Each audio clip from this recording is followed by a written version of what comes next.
Hey, everybody.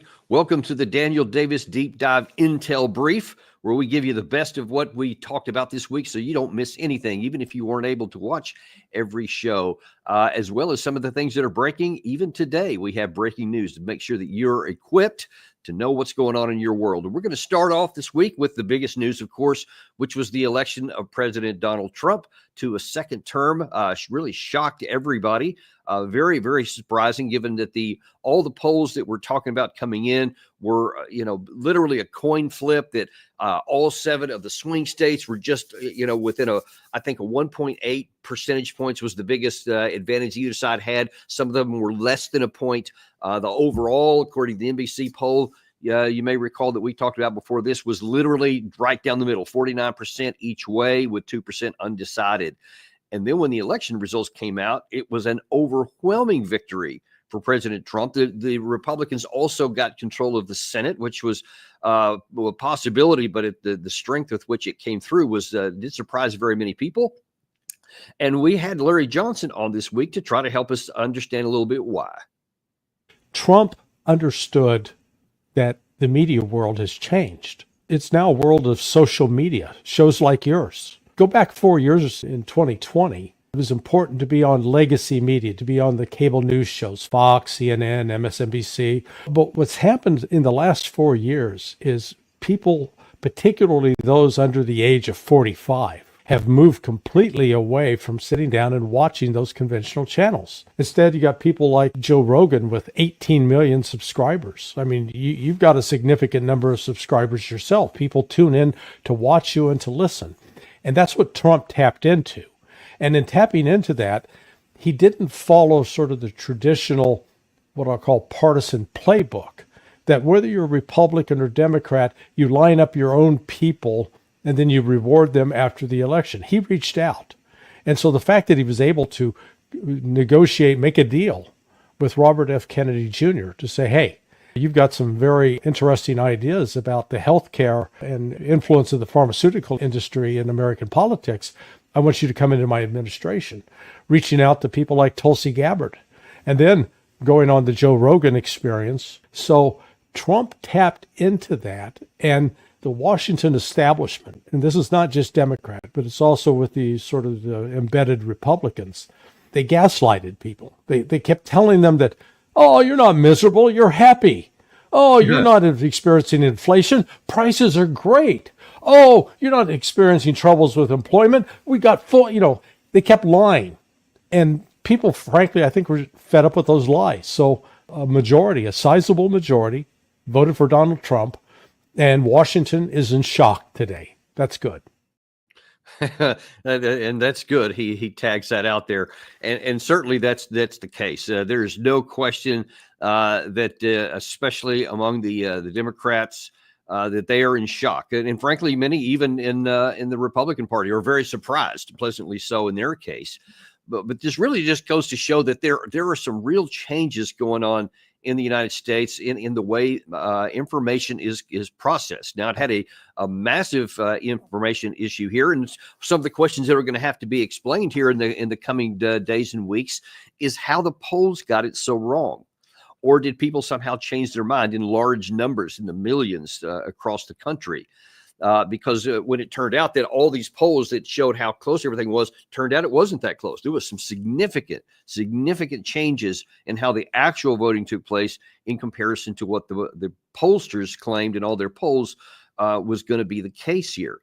And then in just the fact that the American people are like you, people who are watching our show, are turning more and more away from the mainstream media. And look, this was a big issue with the Democratic Party, is that they put really most of their eggs in one basket, so to speak, of saying we're going all in on conventional stuff. You had the 60 Minutes, you had all these major news programs on The View, et cetera, all these legacy TV things, which historically get to a large number of people. And that's kind of the way that they've always done it. And they dominated that. The Democratic side dominated that. You may recall that Trump took a lot of heat that he was unwilling to go on 60 Minutes and unwilling to go on some of these other big shows that historically people have been fighting to get into. Well, it turns out that he made a calculated decision that that's not where he thought the priority lie. So more and more people are viewing some of these mainstream media outlets and a lot of these shows and a lot of the newscast is either being, hyper partisan, like so far away from your view that you don't want to listen to any of it, or simply giving you a candy coated story, what's for public consumption, as opposed to what we're able to do in this show. Because we don't have anybody, I don't have any funders telling me I can or can't do anything. And there's no owner of our show that can say, hey, you need to tone down rhetoric on the Ukraine side or whatever. So I just tell you what we honestly believe, what Gary and I have found from when I were looking at all the different sources of information that we get on a daily basis from multiple places. And we just present, this is the ground truth reality as best we can identify it right now. Whereas on these other legacy media, they don't do that. They are constrained by funders and financial backers, and they do have to trim their sails on certain things, and they can't say certain things. Well, the problem is American people and really people around the world are just going to they're just tired of that. They want to know the truth. They don't want to be treated like they're stupid, like they can't handle the truth. They want to be told what's going on, and then they get to make their own mind up. They get to decide for themselves what they're going to think and what they're going to believe. And listen, we look at the chatter here on our the text that's going on, and when people are responding as we go through in the comments and stuff, and a lot of you don't agree with some of the things we say, and that's perfectly fine. That's why we don't shut you down, we don't cut it off. A lot of you have great engagement back and forth with you, which is another big benefit here that you don't get like when you're watching CNN or Fox News or Newsmax or any of these others. You're just a passive looker and observer. Here you actually get to engage, and here you know that the people who are on the screen and some of our guests, we actually read these, we pay attention to you. We've actually had what started off as guests on our show sometimes because we actually listen to you, and then we also see that you guys are talking amongst each other, and we think that's fantastic. Whether you agree with us or not, we just put information out there, and that's why we trust you that you're smart enough to come to whatever decision you think the facts come to. And we're going to continue to do that. And I think that you're going to see that trend continue on. And especially when you see like the Joe Rogan has, I think that the show where he had Trump on there had like 50 million views or something like that. It may even be higher now. I haven't seen it in the last couple of days. But, you compare that with even some of the 60 Minutes broadcast, which had it in probably the low number of millions, which is pretty substantial. But in comparison, it's it's dwarfed by some of these other shows. So we'll see how that continues to unfold in the future, and certainly we'll continue to do our part along with you in yours. Next, I want to move to the situation with the Middle East, and we had Matthew Hoh on, and he was we presented him a clip of former General David Petraeus, who's kind of trying to explain to you why he knows what's best and trying to kind of relive some of his alleged victories from the past. In Gaza, you still have substantial remnants of Hamas, of the Palestinian Islamic Jihad, and then criminal gangs and so forth that are essentially controlling various parts of that territory.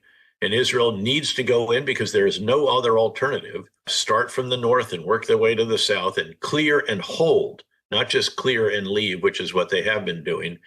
Do what we did during the surge, which is you clear and hold, you create gated communities, you come in a mile, let's say, east-west wall, you could throw that up overnight, 12 miles probably at the most, a couple of north-south walls, you create 3 or 4 gated communities, you clear them painstakingly of all enemy, you issue biometric ID cards to those inside that area. This sounds more like the creation of a jail cell. How do you see it?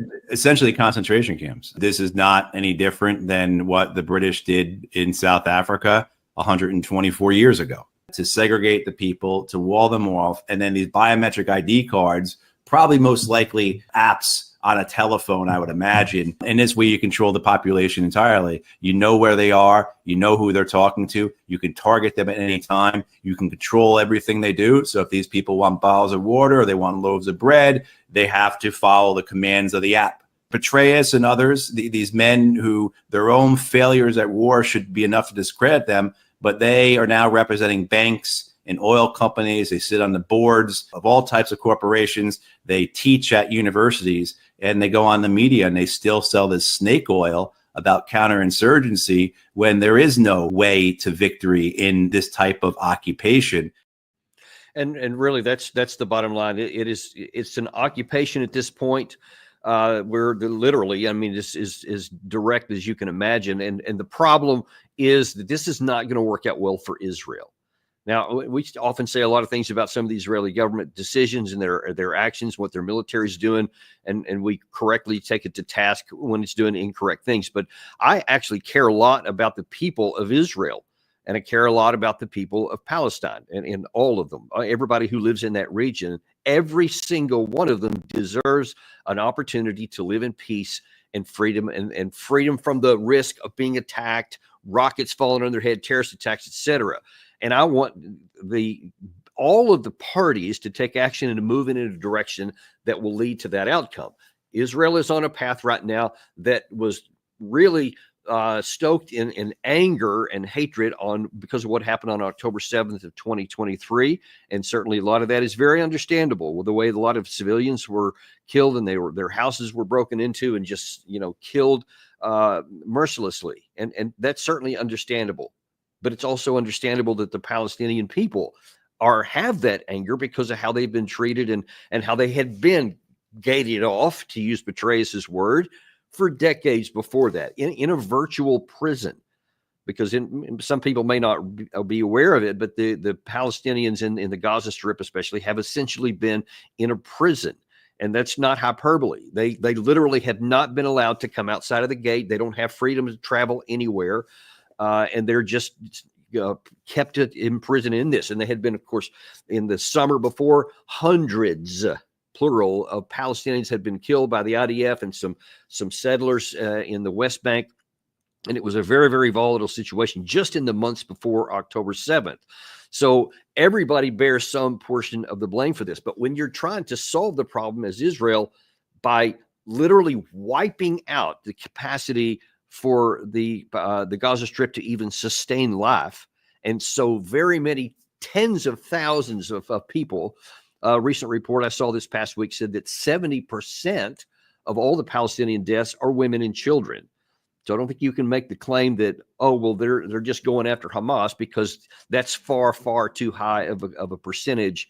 And that also ignores the fact that all of the family members, not even just the men, but primarily the men, family members of all those casualties, are never going to say, okay, sure, Israel, we'll just be your friends now, and we'll just submit to what you want. They're not going to do that. They're going to rise up, and they're going to be even more animosity, have more hatred for Israel, and Israel is going to have less security. I mean, literally, they have gotten themselves into a position right now, into an unwinnable situation. They have, by their own account, opened a 7-front war. Think about that for a second. On the prior to October 7th of 2023, they were fighting a no-front war. Now, they had this boil going on in the Gaza Strip, as I just mentioned, but there was no 7-front war. There's no war at all. Now then, because of their reactions after October 7th, they're in a 7-front war throughout the entire Middle East. And even as of this date, we're still waiting on the claim from the Iranian side that because of the last round of missiles that Israel fired into Iran, that they're going to retaliate. So even that can still expand beyond the current scope where it's at. But you can't have this nation of, I think it's like 8 million, and be able to sustain a war that's going on. The Gaza Strip itself is closing in now in 14 months and counting, with no end in sight. And then this massive new operation they've started in southern Lebanon against Hezbollah. And then the potential for, having a major, major escalation with Iran if they make good on their threat to have a teeth-breaking response to the last Israeli thing. And, of course, then Israel will definitely have their own teeth-breaking counter-response to that. And then the war continues to escalate. That doesn't help anybody. Israel can't win that war. And Petraeus is just dead wrong when he tries to make this case, as many people in the West do, many former generals and former cabinet members, former officials, senior ranking officials. They keep trying to say, yeah, they can succeed. They can win this war. No, they can't. I mean, and it's not even hard to figure out, other than emotionally. And I want them to win the war. When you look at the actually on the ground, the forces that are involved, the amount of equipment and ammunition that's necessary, the capacity of all of the sides to be able to produce, the Israeli side can't win this war. So at some point, they're going to have a negotiated settlement. They can't literally kill everyone in the Gaza Strip and the West Bank and in southern Lebanon. They simply can't do that. The world would not allow that. They would not. The United States would not allow that. I mean, you see, there is evidence going back to that first segment that we showed here of why Trump won. One of the noteworthy things to come out of that was the significant number of not just Arab votes, but people who were sympathetic to the Palestinian side who voted against Kamala Harris in that election.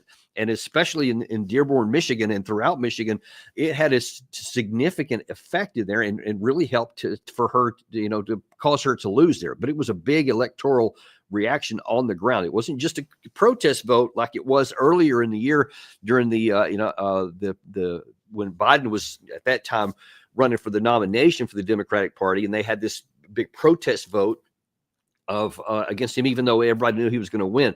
But it translated into the general election as well. And so that shows that the American people, and it's not just Arabs, it's plenty of born and raised in America people who just don't like how these Palestinian people are being handled and killed in large numbers. That's going to grow. It's not going to diminish over time. It's going to continue to grow. And the Trump administration is going to have to deal with that as well.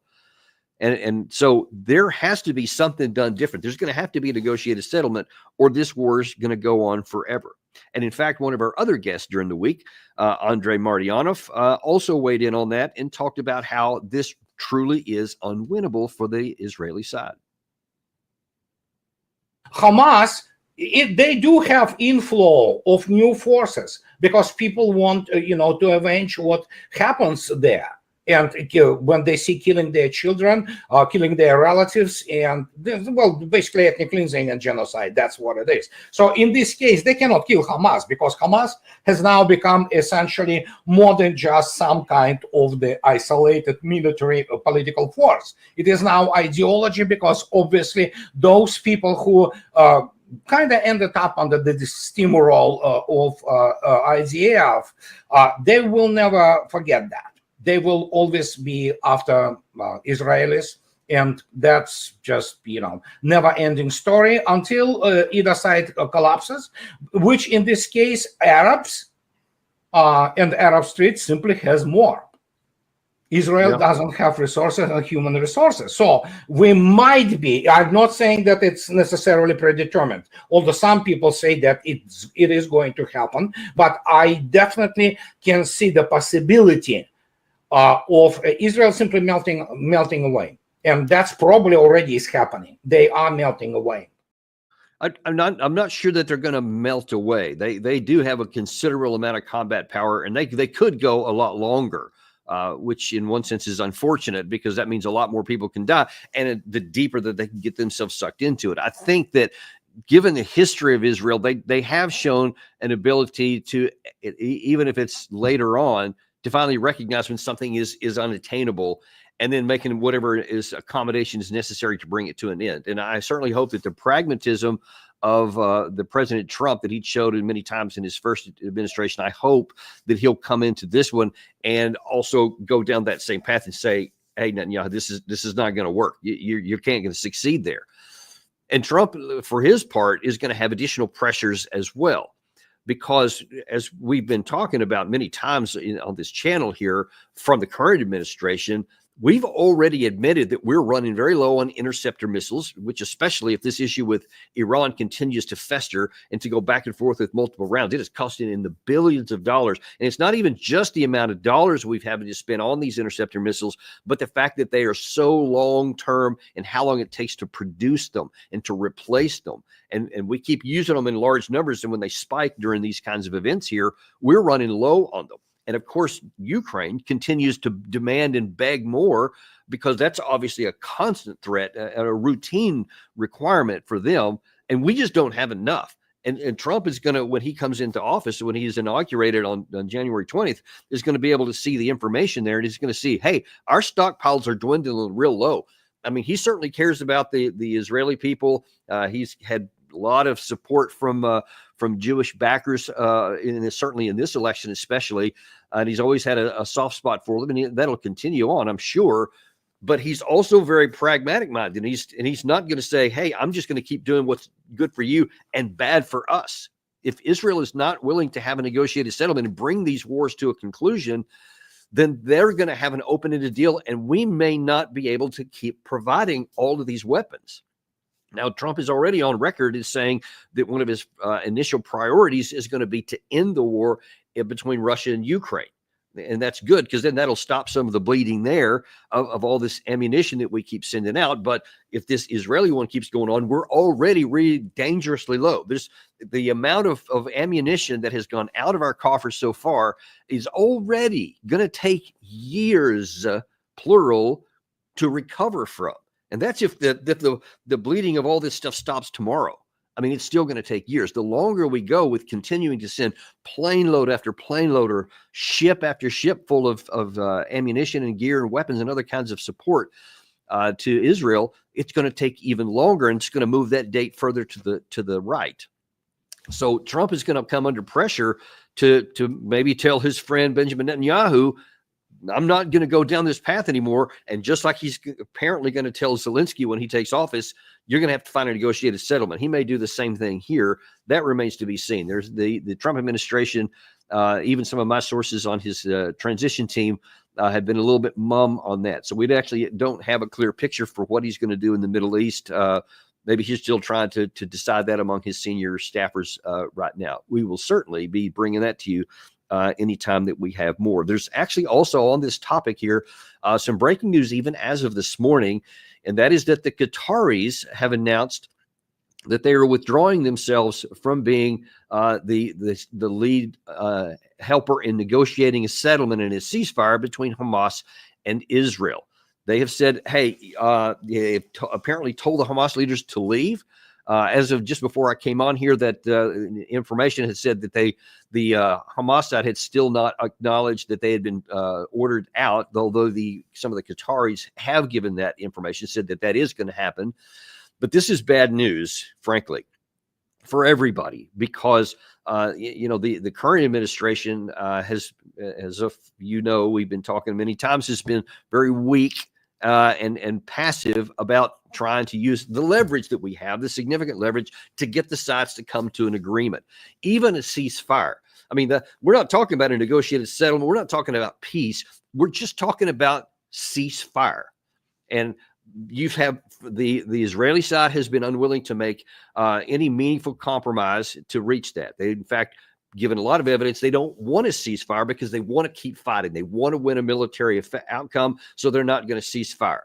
But at least according to reports, they have said, but if we get all of these things, we'll agree to a temporary ceasefire. Then on the Hamas side, they also deserve condemnation because they apparently have been unwilling to compromise on some key issues there that could have been met, even if they didn't get everything they wanted. I think the last time that there was anything close to an actual possibility that the Palestinian side was the sticking point was on that corridor between Palestine and Egypt, where the Israelis said, that's where lots of arms and ammunition comes from, and we don't trust the Egyptians, so we are going to stay in occupation duty on that. And the Palestinians said no. And so I frankly think they deserve lots of condemnation for that. Sure, you may want it, but look, first of all, you got to get the killing stopped. And until the killing gets stopped, you can't even move to step 2 of trying to find a negotiated end or any kind of settlement or a permanent ceasefire. You can't even get to that unless you take step 1 first. So both sides deserve condemnation. Our side, frankly, deserves some blame as well, because we're not trying to push anything. We're not using diplomacy. We're not being coercive to those sides to get the killing to stop. And the net is that the war continues on unabated. And so now then, the moderator role that Qatar was playing, now then no one's playing that role. And it doesn't appear, and at least from reports that I saw again right before I came on here, a lot of the reporting was that U.S. has for a couple of months been putting pressure on Qatar to withdraw. And it's a little bit curious now that there's going to be a new administration, we're 70 some odd days away from the transfer of power, why they chose now to make that decision, and why the current administration chose to press the matter until they got resolution. It's unclear what's going to happen, but all the bottom line is it makes peace ever more elusive and ever more difficult, because now that we don't even have a path to step one, and that means more Palestinians are going to continue to die, means more Israelis are going to continue to die as they continue to fight, and the war just will go on and drone on and on towards no apparent outcome. Last thing we want to talk about today was one of the other things that's indirectly tied to the Trump election victory, and that is one of the primary things that he has promised is that he is going to end the Russia-Ukraine war. That he is going to negotiate an end to that. He said as far back as March of 2023 at a CPAC meeting, that's where one of the first places he declaratively said, I will end this war. I will end it on day one, etc. Now, we've talked many times, that's hyperbole, but the point being that I will start taking action on day one to end the war. Ergo, don't think that we're going to have a perpetuation of the policies that the current administration has when he takes office. He is not going to. And so a couple of days ago, Vladimir Putin was asked what he thought about that. At the Valdai conference, one of the questions that he had was, what do you think about Trump coming in and about his desire to end the war? From the outset, I can tell you that his behavior when there was an attempt on his life, I was impressed. He's a courageous person. And it's not just about the hand he raised and his call to fight for their common values and ideals. Of course, there was a rush of adrenaline, but a person shows their true color in these emergencies. And this is precisely one of those cases, and I think he acquitted himself admirably in a valiant fashion as a man. But what he's been saying publicly up until now, I would be loath to comment on what was said during the electoral campaign, because, that was a deliberate thing to fight for votes. But regardless, what he said about his desire to rebuild relations with Russia, to facilitate an end to the Ukrainian crisis, I think this deserves attention at the very least, and I would like to take this opportunity to offer my congratulations on his election as President of the United States. And if he does what he has been promising, before the inauguration, if he makes a phone call, if he says, Vladimir, let's meet, I don't think it would be beneath me to call him myself. So you're willing to talk to Trump? Yes, we are. And we're going to certainly find out how realistic that is.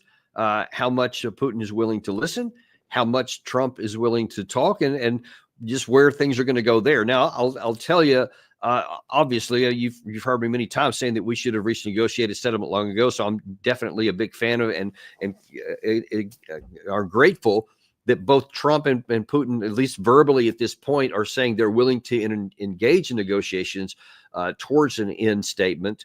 We're also going to, of course, you've seen, we showed you earlier this week, that clip with Trump when he was talking to Zelensky, also saying that he was going to have a negotiated settlement of some sort right afterwards. Zelensky has subsequently, gave his own message of congratulations to Trump and said that he's, talked to him afterwards and apparently said, hey, I it was good to get to talk to him.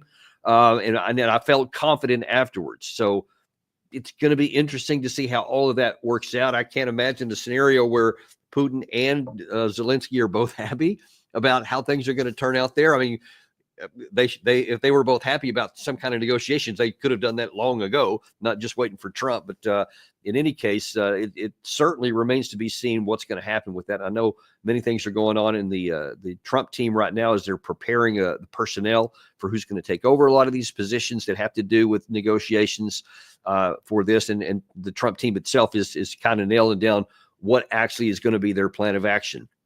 So we'll find out what happens when he takes office on the 20th. But listen, we need to understand some things here, and there's going to be some hard changes coming one way or the other. The war will not continue on as it has been. That is a fact. So in the next 70 some odd days, first of all, let's put ourselves in the position of the Ukrainian troops. Now, they have been suffering egregiously. We put that chart up several times that the New York Times put out that shows, how much over the last 5 or 6 months territory Russia has been gaining. The Ukraine side continues losing personnel in large numbers, and their defenses have been weakening. This was even before the election. And so you have to wonder how difficult is it going to be for the Ukrainian military, for the personnel, to continue fighting as ferociously and difficult as they have, when now they're no longer even ostensibly trying to fight for a victory, but they're just trying to keep the lines something close to where they are, waiting for 70 days for Trump to come into office to find out what he's going to say to Zelensky, where this is going to go to have some sort of negotiated settlement. But they know it's not going to victory. And I can just tell you, from someone who has 4 combat deployments of my own, it is insanely important to have a psychological edge and a belief in what you're doing, because you have to be willing to take action that in which you could lose your life, or as a combat leader to be able to, take hard decisions about how to conduct tactical operations as a unit commander of various sizes, to order men into action that some of them aren't going to come back from. That's hard under any circumstances, even when you have a lot of motivation and you believe in what you're doing. But it is so much more difficult when you know that you're only fighting for, I don't know what, the end, to find out where the end line is going to be, where the settlement's going to be. That is a very, very tall ask. And I think it's an incredible, difficult thing that's being put on the shoulders of every single one of the Ukrainian fighting men. On the Russian side, actually, that increases their motivation, because now then they can think that, hey, if we keep pushing here, we'll get a better deal for our country, et cetera. Though I'll also admit, even that is going to be tinged a little bit, because now even the Russians are like going, okay, well, the war's coming to an end here pretty quick. Let's maybe don't take so much risk and take the possibility of being really aggressive action when we can survive this war. Because a lot of the belief of war, and I can tell you from my own personal experience, I did not expect to live when my first combat. It was a major tank-on-tank battle. I was with the 2nd U.S. Cavalry, and we were the lead outfit for the U.S. 7th Corps in the fight against the Tall-Kalina Division, the Iraqi Tall-Kalina Division in 1991. We didn't know before we had engaged. None of us had any combat experience either. We knew we were going to be at the front of the conflict, and we knew that we were the lead element that was going to hit the enemy first. And they told us we would probably have around 10% casualties when we went and fought, and I'm literally on the front line with that. So I had no expectations I was going to live. But you're like, this is my duty. This is my job. I'm going to do it. We're going to go in and fight. But if the situation is different in that, okay, now that the war is going to come to an end, I'm not sure I want to take a lot of risk that's going to potentially get me or some of my fellow soldiers killed, because I want to survive the war. It's one thing if you don't know where it's going to go and you just have to do your duty. It's a second thing if you know it's coming to an end, and now then you're like, I'd like to live and get through this thing. So it's going to affect everything. And it remains to be seen how that plays out on the battlefield. The leadership on both sides is going to have to navigate this. But just as a human being, it just makes me want to say, you guys need to do everything that you can to end this war. But the Trump administration, the Zelensky group, and the Russians themselves. And you see on your screen there, actually, I think this is from yesterday, Elon Musk is actually engaging in this as well. Which you wouldn't ordinarily think that his foreign policy chops were something that would be put in there, but he's playing a role. He has actually been engaged with this, some of his Starlink stuff, and so he does have some potential assets to bring it to bear here. But that was really interesting that he was involved with that as well. That was one of the pieces of information we wanted to pass along. We'll be watching how that one goes out too. But listen, that's what we got for you today. That's what we had this week. We're going to have a really good week. Next week, we've got Larry back, Doug McGregor, Ambassador Chaz Freeman. We've got some other folks we're trying to negotiate and to work some things out. So we're really looking forward to that. I think tomorrow we're going to have a show with an Iranian expert, somebody who has some experience dealing with the Iranian regime, talking about what the possibilities may be of that war expanding and what they may do. That should be produced on our live channel tomorrow. So look forward to that. Be sure and if you guys want to go watch the Apple podcast route, I know a lot of you can't watch all the videos, but you can put it on your car radio or on your iPod or any other device. Go to Apple Podcasts, Spotify, Podcast Addict, anywhere you get your podcast. Type in Daniel Davis Deep Dive, and you will find us waiting there for you. Thank you very much. Hope you have a good weekend, and we'll look forward to seeing you next week on Daniel Davis Deep Dive.